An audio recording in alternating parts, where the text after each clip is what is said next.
అదే RTV app వార్తల్ని క్షణాల్లో చదివే అవకాశం ఉంటుంది. ఒక న్యూస్ పేపర్, ఒక టెలివిజన్ ఛానల్ మీ చేతుల్లో ఎప్పుడూ ఉంటాయి. పహల్గాం దుర్ఘటనలో దుండగులు ప్రతిఘటన. భారతదేశం మొదటి నుంచి శాంతికి సహనానికి మారుపేరు. అలాంటి దేశంలో ప్రతిఘటించడం, వాళ్ళని పాకిస్తాన్ తరిమి కొట్టాల్సిన బాధ్యత మనందరి మీద ఉంది. ముఖ్యంగా కూడా ఈ దుండగుల చర్యని ప్రతి ఒక్కరూ ఖండించాలి. నదులు నినాదాలు నిశ్శబ్దమయ్యాయి. పర్వత అందాలు మరణముతంగాలుగా మారాయి. తల్లి ఒడిలో చిన్నారులు తల్లడిల్లారు.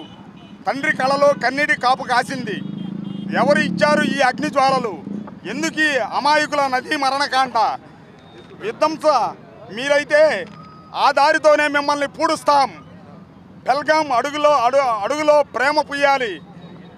పర్వతాలపై శాంతి పథకం ఎగరాలి. జయిద్దాం క్రూరత్వాన్ని. ఒక మాట చాలు. మరణించిన ఉదయాలకు సానుభూతి. దుండగులకు ఇదే మరణ శాసనం. మనసుల కలయికే నిజమైన జయం. తరిమి కొడతాం పాకిస్తాన్ని. తరిమి కొడతాం పాకిస్తాన్ని. తరిమి కొడతాం పాకిస్తాన్ని. జై జనసేన, జై హింద్. నమస్కారం.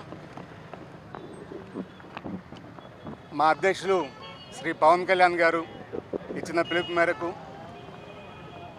కాశ్మీర్లో పహల్గాంలో జరిగినటువంటి ఉగ్రవాద దాడికి 3 రోజుల సంతాప దినాన్ని ప్రకటించమని ఆయన సూచించడం, అదేవిధంగా నెల్లూరు జిల్లా పర్యవేక్షకులు శ్రీ వేములపాటి అజయ్ కుమార్ గారు వారి సూచనల మేరకు 3 రోజులు కార్యక్రమాలు చేయడం జరుగుతూ ఉంది.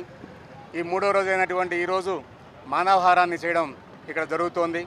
ముఖ్యంగా ఉగ్రవాదులు ఎవరైతే ఉన్నారో, వారి దాష్టికానికి ఎవరైతే భారతీయులు బలయ్యారో వాళ్ళందరికీ కూడా ప్రగాఢ సానుభూతిని తెలియజేస్తున్నాం. ముఖ్యంగా ఈ యొక్క దుశ్చర్యకు పాల్పడినటువంటి ఉగ్రవాద మూకలు ఎవరైతే ఉన్నారో వాళ్ళకి సరైన సమాధానం చెప్పాల్సిన అవసరం ఎంతైనా ఉంది. ముఖ్యంగా మోడీ గారికి ఒకటే హామీ ఇస్తున్నాం. మీరు ఏ నిర్ణయం తీసుకున్నా భారతదేశ సైన్యం 2,45,000 మంది కాదు, 140 కోట్ల మంది ఉన్నారు. అవసరమైతే ప్రతి భారతీయుడు కూడా ఒక సైనికుడిగా మారడానికి సిద్ధంగా ఉన్నామని చెప్పి మీకు హామీ ఇస్తున్నాం. అదేవిధంగా మా పవన్ కళ్యాణ్ గారు చెప్పారు, ప్రతి విషయంలో కూడా మంచితనంతో వెళ్తున్నాం, దాన్ని చేతగానితనంగా తీసుకుంటున్నారు. కాబట్టి ఈ ఉగ్రవాద మూకలందరికీ కూడా తప్పనిసరిగా సమాధానం చెప్పాల్సిన రోజు దగ్గరలో పడింది. ఉగ్రవాదం అనే దాన్ని తుదముట్టించాలని ఈ విధంగా పహల్గాం ఉగ్రవాదంలో ఏరులై పారిన ప్రతి భారతీయుడి రక్తపు బొట్టుకి సమాధానం చెప్పి తీరుతాం. జాతి సమైక్యతను భంగపరిచే పిచ్చి కుక్కలను తరిమి కొడదాం. నిన్నటి రోజున కుటుంబాల్లో పెద్దని టార్గెట్గా చేసి ఏ మతాన్ని పాటిస్తున్నామని అడిగి మరి సునకానందం పొందిన పాకిస్తాన్ ఉగ్రవాదులకి సరైన సమాధానం చెప్తాం. కూటమి మంత్రులు, ఎమ్మెల్యేలు ఆ కుటుంబ సభ్యులతో కలిసి పాడి మోసి రేపటి రోజున జరగబోయే రక్షణ బాధ్యతను తీసుకుంటామని మరొకసారి తెలియజేశారు. మా అధ్యక్షులు పవన్ కళ్యాణ్ గారు ప్రతి కుటుంబాన్ని పరామర్శించి వాళ్ళ బాధలను తెలుసుకొని 3 దశాబ్దాల వెనుక 1986లో ఉగ్రవాదం చనిపోయిందనుకున్నాం. ఇంకా బతికే ఉంది. ఈ రక్తపు చర్యకు ఖచ్చితంగా ప్రతీకార చర్య చేయాల్సిందే. శాంతి భద్రతలు ముందుకు తీసుకెళ్లాల్సిందే. చేతులు ముడుచుకుంటూ కూర్చుంటే జరగదు అని చెప్పి పవన్ కళ్యాణ్ గారు ప్రస్పష్టంగా తెలిపారు.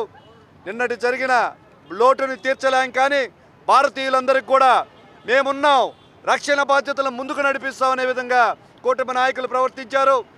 జాతి సమైక్యతను భంగం కలిగించే ఏ ఉగ్రవాదిని కూడా సహించబోయేది లేదు. పాకిస్తాన్ సిగ్గుపడాలి. జమ్మూ కాశ్మీర్ భారత్దే. ఏ రోజు జరిగిన ఒప్పందాలన్నింటినీ అతిక్రమిస్తూ వేడుకలు చేసుకున్న మీ దుశ్చర్యలను తిప్పికొడతాం. ఇప్పటికే భారత ప్రధాని మోడీ నేతృత్వంలో పాకిస్తాన్ వారికి జవాబు చెప్పే చర్యలు స్టార్ట్ అయినాయి.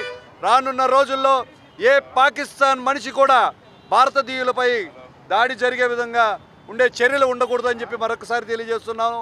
భారతీయులందరూ కూడా మీ చర్యను గుర్తుపెట్టుకుంటాం, సరైన సమాధానం చెప్తానని పవన్ కళ్యాణ్ గారు చెప్పారు. కూటమి నాయకులు కూటమి పెద్దలు కూడా వీటికి సరైన సమాధానం చెప్పేదానికి సిద్ధంగా ఉన్నారు. శాంతి భద్రతల విషయంలో మంచి చర్యలు తీసుకుంటారని కూడా తెలియజేస్తున్నాను. మరణించిన ప్రతి భారతీయుడికి ప్రగాఢ సానుభూతి తెలుపుతూ వారి ఆత్మ శాంతించాలని కోరుకుంటున్నాను. జై హింద్, జై జన్. మరిన్ని వీడియోస్ కోసం ఛానల్ ని సబ్స్క్రైబ్ చేయండి. లేటెస్ట్ అప్డేట్స్ కోసం వాట్సాప్ ఛానల్ ని ఫాలో చేయండి. అండ్ లింక్ డిస్క్రిప్షన్ లో ఉంది.